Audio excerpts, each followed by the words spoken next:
Hello hello hello. हमारे सर के तरफ से एक बार जोरदार तालियों से स्वागत करते हुए सम्मान करके, और मैं राजकुमार शर्मा कोल्हा पंचायत के यूथ क्लब के पीओ से हूँ, और ये सारे लोगों से हम रिक्वेस्ट करते हैं कि हमारे सर को अपने तहे दिल से स्वागत करें। और हम सर से कुछ कहना चाहते हैं कि आप जो भी है सबको संबोधित करते हुए और इस पंचायत में जो भी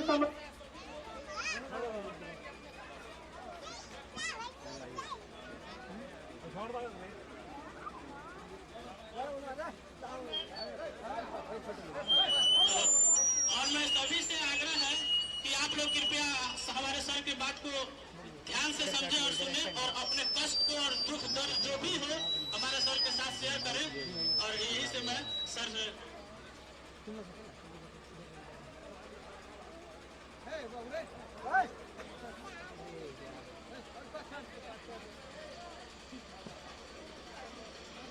सबों को नमस्कार। Hello hello hello. आज आपके बीच में प्रशांत किशोर जी जनसुराज पदयात्रा के क्रम में आए हैं। जनसुराज पदयात्रा जो 2 अक्टूबर से प्रारंभ हुई है, 2 अक्टूबर से प्रारंभ हुई है, इसका सीधा मतलब है कि हम तमाम लोग एक सामूहिक प्रयास करें बिहार में बदलाव लाने का, जिसका असर हर घर में हर बच्चों तक पहुंचे, हर परिवार तक पहुंचे, हर घर में खुशहाली हो। और वो तब संभव है जब हम सब लोग मिलके सही सोच के साथ आएंगे, सही लोगों को चुन के लाएंगे और एक सामूहिक प्रयास करेंगे। इसी प्रयास करने के क्रम में प्रशांत किशोर जी आपके साथ जुड़े हैं, आपके समस्याओं को समझने के लिए, जानने के लिए कि आजादी के 75 वर्षों के बाद भी समस्याएं वैसी की वैसी है, तो इसके पीछे कारण क्या है, इसके पीछे कारण क्या है।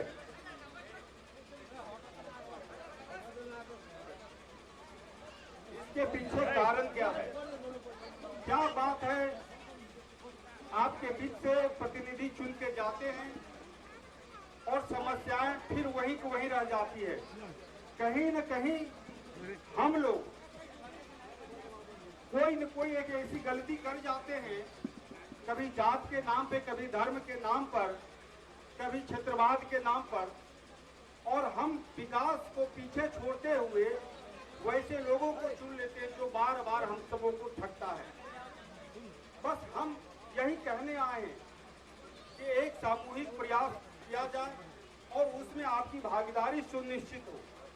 जब तक आपकी भागीदारी सुनिश्चित नहीं होगी, क्योंकि समस्या आपका है, तो प्रशांत किशोर जी कहते हैं कि नेतृत्व भी आपके अपने हाथों में होना चाहिए।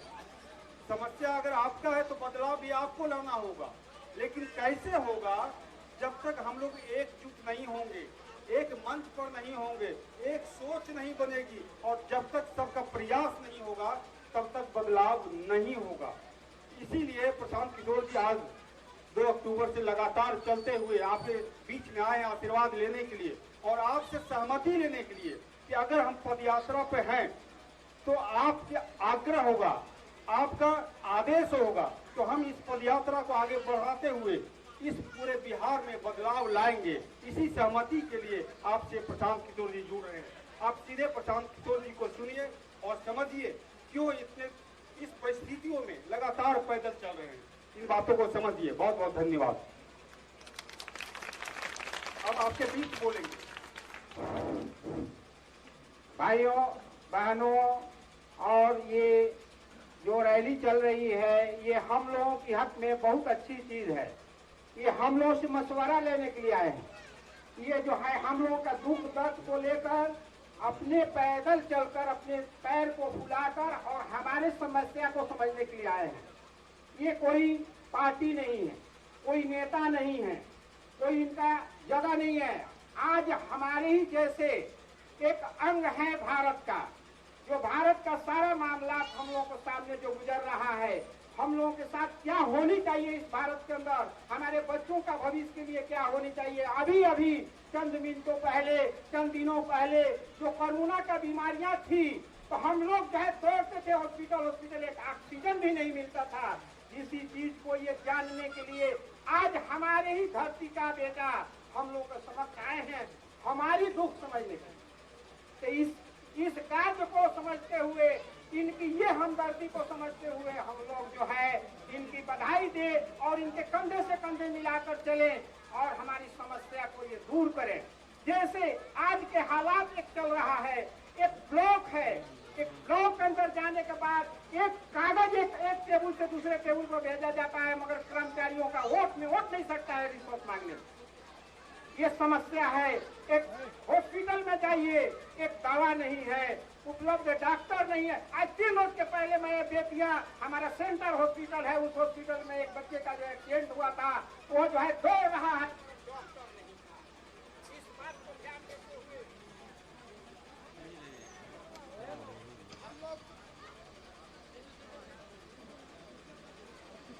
हम लोग जो है इनका साथ दें और पूरी इनके साथ साथ हम लोग भी पैदल चलकर अपने भी कष्ट को समझें और इनका मदद किया जाए, साथ दिया जाए।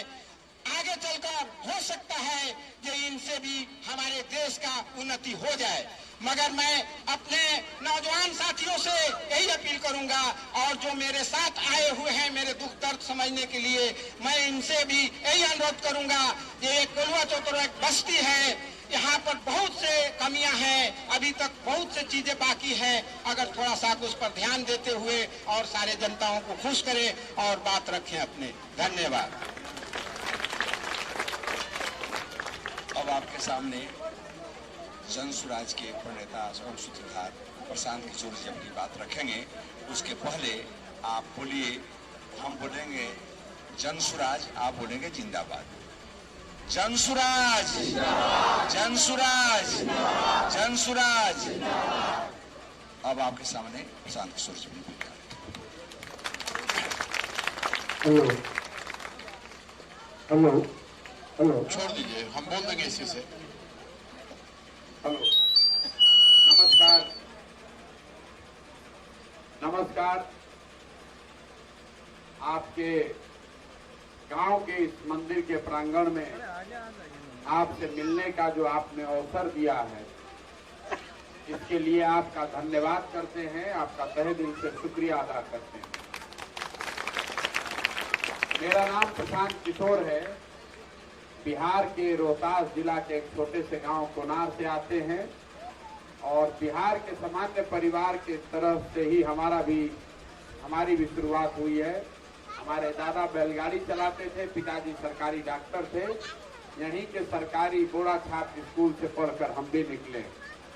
10 साल उसके बाद संयुक्त राष्ट्र संघ में काम करते थे। पहले भारत में थे, फिर अमेरिका में रहते थे, फिर 4 साल अफ्रीका में रहते थे। उसके बाद आकर 10 साल इस देश में राजनीति के क्षेत्र में, चुनाव के क्षेत्र में कुछ काम किया है। मीडिया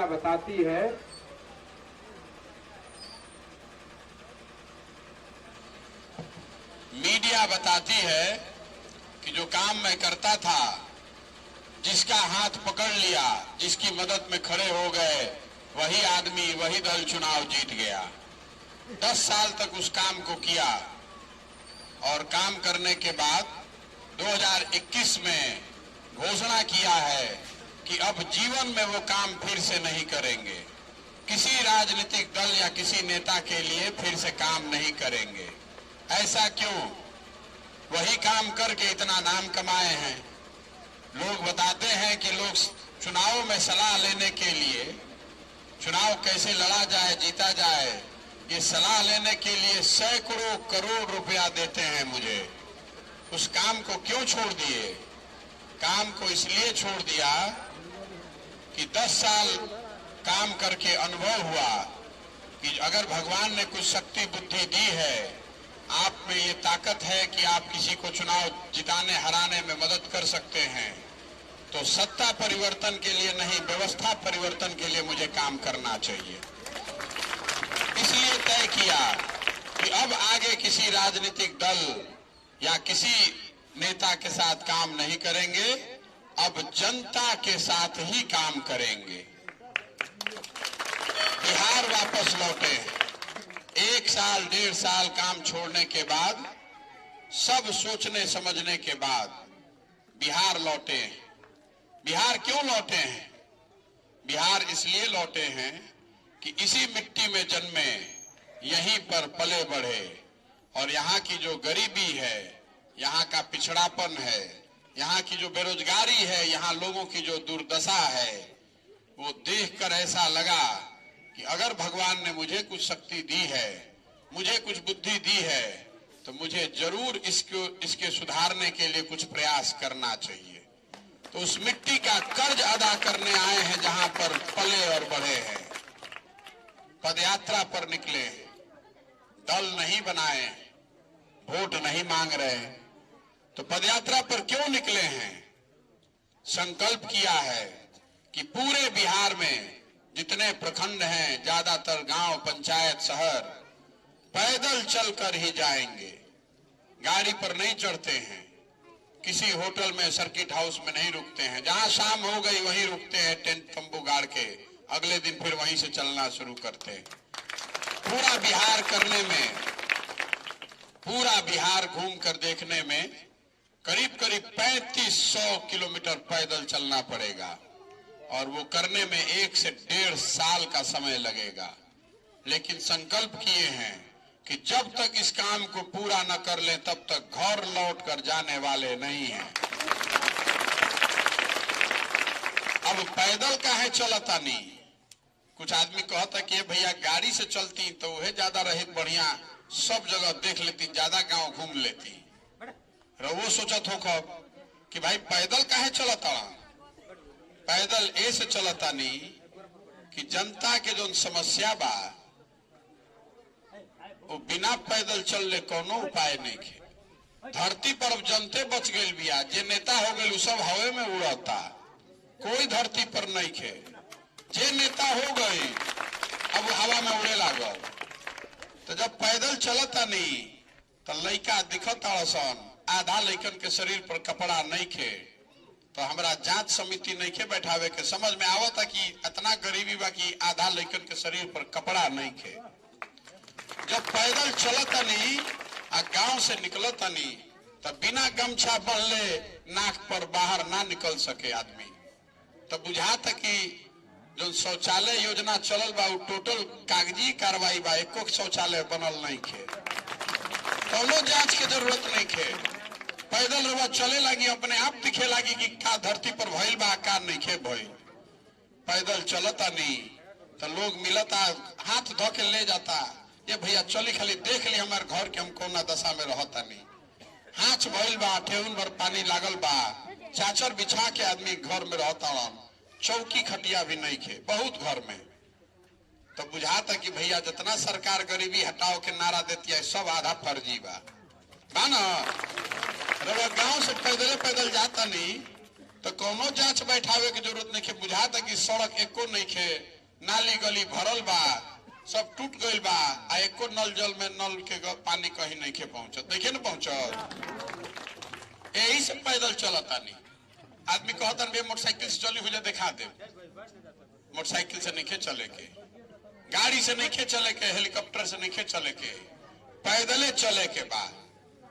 ऐसे पैदल चले के बा कि जौना समाज के सुधारे निकलल बानी, राउर स्थिति बेहतर करे निकलल बानी, कम से कम एक बार आके देखी तो गिरवा कितना दुर्दशा में रहता नहीं।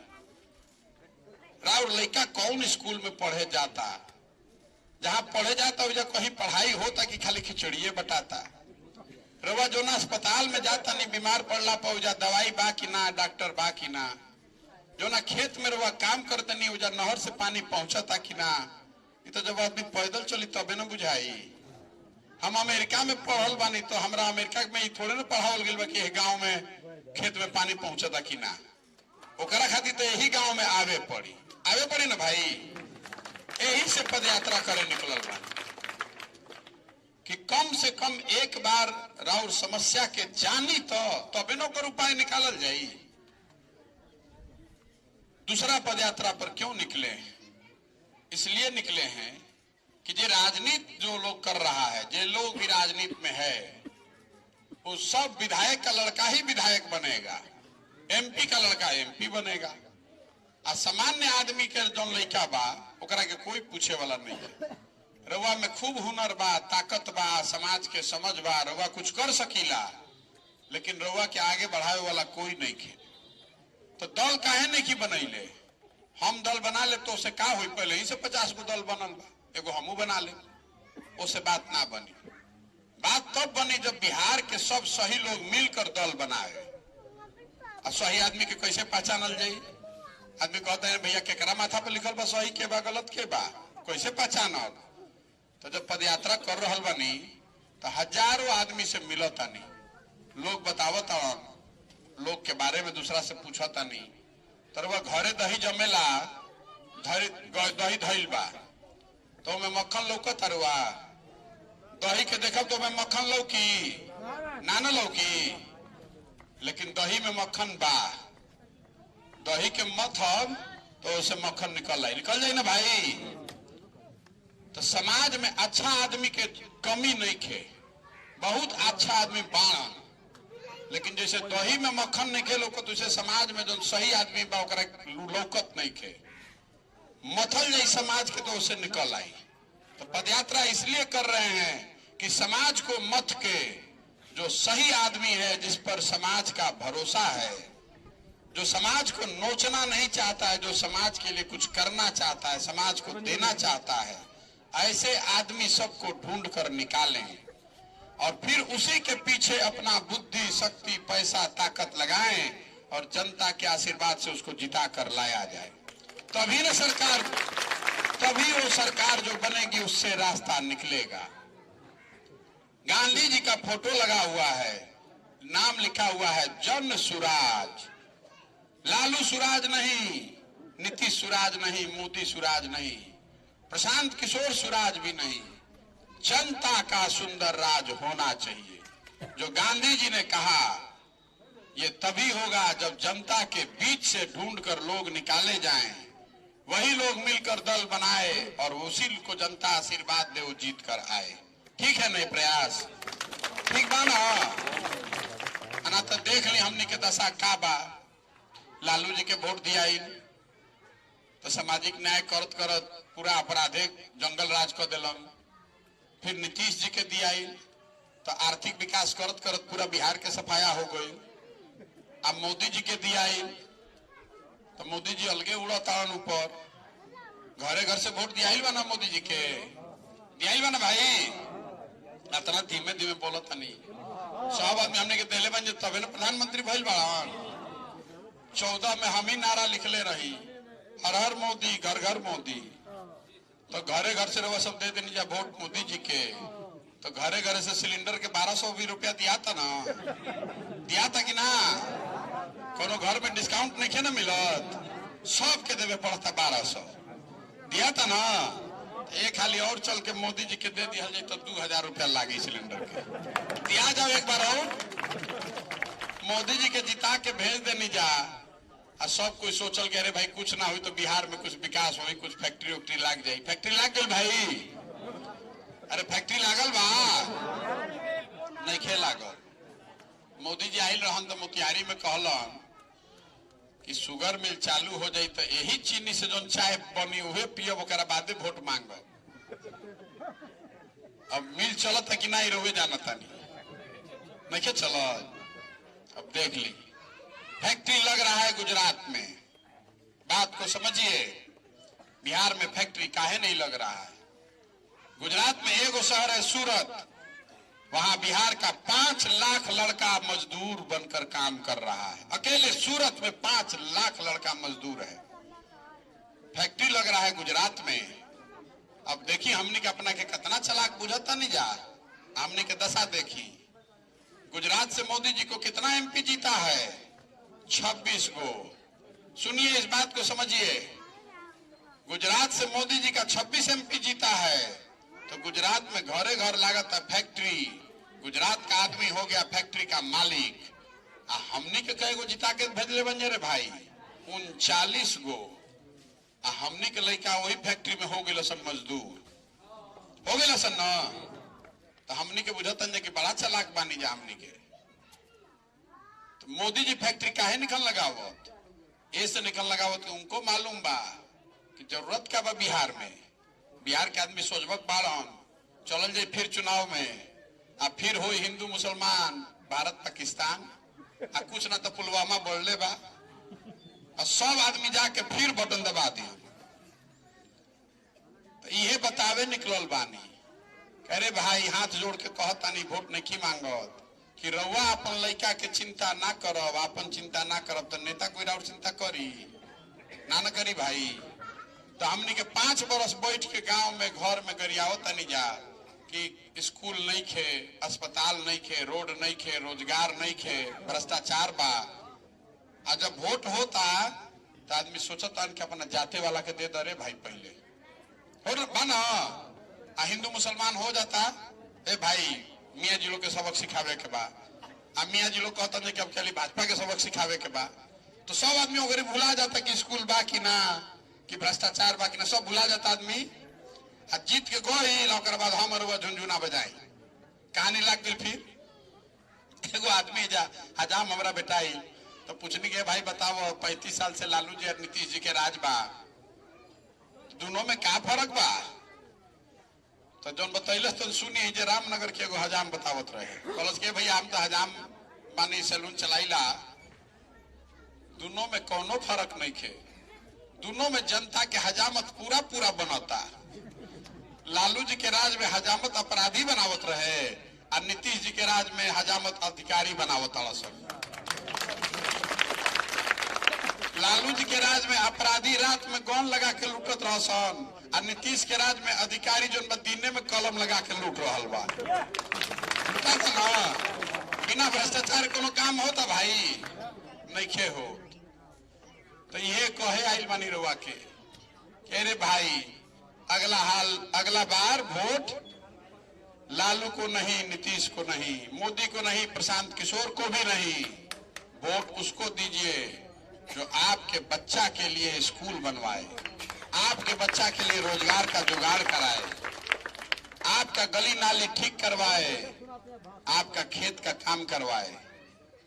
पर हमरा के एगो कोई कहल कि भैया किसान के तो हाले मत पूछी, पहले 5 बरस खेती होत रहे तो 1 बीघा जमीन खरीदत रही जा, अब 5 बरस खेती करते हैं तो 1 बीघा जमीन बिचा जाता है ना। 5 बरस खेती होता तो 1 बीघा जमीन बेचा जाता। अब बताई कि 277 के यूरिया रे वो खरीदता नहीं 800 में, 500 के डीएपी खरीदाई 1700 में, और 1900 के धान बेचब 1200 में, तो खेत बेचाई कि ना बेचाई? बेचाई ना भाई। राव लड़का के पेट पे लात पड़ी कि ना पड़ी? तो हमने के बुझाते नहीं खे, दाल भात चोखा खा के आदमी सूझ जाता हूं। फिर वोट हुई तो दिखाई पंजाब में किसान 2,25,000 रुपया कमा रहा है साल भर में औसतन, बिहार में किसान कमा रहा है 45,000 रुपया साल का। कृषि कानून मोदी जी लेकर आए तो के घेरलस दिल्ली के, बिहार के तो सब वीर हमने के सुतल रही जा। पंजाब का किसान जाकर दिल्ली घेर लिया, 1-2 दिन ना रे भाई, 1.5 बरिस घेर ले रहा सन, तब ले घेरला सन कि मोदी जी के कानून वापस लेवे पड़ल माना।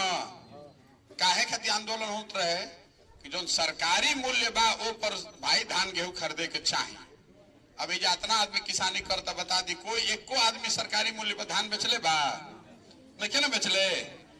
हमने के मार भात खा के सुतत खूब बढ़िया, अरे हो देखाई क्या करे के बाद तो कैसे दशा सुधरी? प्रशांत किशोर आजास की अशांत किशोर आजास दशा ना सुधरी। जब तक जनता नहीं जगेगी, आप अपना हक नहीं समझिएगा, आप अपना चिंता नहीं कीजिएगा तो कोई ना सुधार सके रे भाई। यह बतावे खातिर पद यात्रा पर निकलल बानी, जनता के जगावे निकलल बानी। तो आदमी पूछा तनी तो कहता कि भैया सब बात ठीक बा, लेकिन जानते नहीं विकल्पे नहीं के बिहार में। केकरा के दिहल जाओ, एक और भाजपा, एक और नागनाथ, एक और सांपनाथ, केकरा कोई के तो दे के न पड़ी, विकल्पे नहीं खे। तो विकल्प अगर बिहार में नहीं खे तो विकल्प बनावे की जिम्मेवारी के करबा? इंग्लैंड से आदमी आई बिहार में विकल्प बनावे, हमनिए के न बनावे पड़ी। तो उहे विकल्प बनावे निकलल बानी, दल बनावे नहीं निकलल। जनता के जगह के ऐसा विकल्प बनावे चाहता नहीं ताकि विकल्प के अभाव में गलत आदमी को फ्री में जन वोट देवा देता नहीं वो वोट ना पड़ो। आधा आदमी तो वोट ऐसे देता लालू जी के ये भाई भाजपा के रोके के बाद भाजपा ना आवे के चाहिए। आधा आदमी कहते कि कुछ हो जाए भाई फिर लालू जी के हिम्मत आ जास बा ना, बात यह ना बात बा। तो विकल्प नहीं है, यही से ही होता। तो समाज के जगह के विकल्प बना दिहल जाई तो फ्री में जो दोनों आदमी वोट लेता जाते लोग नशा ठंडा हो जाए। आ जितना हेलीकॉप्टर में घूम रहा बान जा, एक बार जनता जग गई तो ऊपर घूमे वाला सब आदमी धरती पर एक दिन में आ जाए ना। जन बल के आगे कोई बल नहीं है रे भाई। एक बार जनता जग गई तो सबके नशा ढीला हो जाए और वही से बिहार की स्थिति सुधरी। तो ये नया विकल्प बनावे के, जनता के सरकार बनावे के जो हम अभियान शुरू कैले बानी करी ना, राउर सहमति बा? इतना धीमे से बोलो तो कैसे हुई? अरे नया विकल्प बनाने का जो अभियान शुरू किया है करे ना, ओके ना। तरवा से वोट मांगनी ना तो कुछ तो मांगब ना, कुछ तो मांगब। तो आइल बानी काहे खाती आइल बानी? 3500 किलोमीटर चले के बाद 10, 20, 25 किलोमीटर चले में तो दिमाग फाट जाता गर्मी में। 3500 किलोमीटर कैसे चलल जाए? 21 दिन हो गए चलत। हमारा गोड़ में बैंडेज पट्टी भी कुछ बना गई बा, लेकिन चल रहा बा, कोनो दिक्कत नहीं है। तो 1.5 साल कैसे चलल जाई? 1.5 साल चले खातिर भगवान के कृपा चाहिए और राउर आशीर्वाद चाहिए। तो राउर आशीर्वाद लेवे आइल बानी कि जौन प्रयास शुरू कैले बानी ये पर ईमानदारी से पथ पर बनल रही, कोई हमें गलत ना करी, हम अपना ओर से गलती मत होके एकरा खातिर आशीर्वाद दी। एक बार हाथ उठाकर आशीर्वाद दीजिए। प्रयास जो शुरू किए हैं पदयात्रा का करें ना आराम से, इसको बिहार के विकास के लिए काम होना चाहिए ना। राउर आशीर्वाद बा ना संगे। तो हम चलत नहीं 3500 किलोमीटर, रोवा मन होके तो आधा किलोमीटर चली, अपन गांव पार करा दी, बाकी सब ठीक बा। बहुत बहुत धन्यवाद।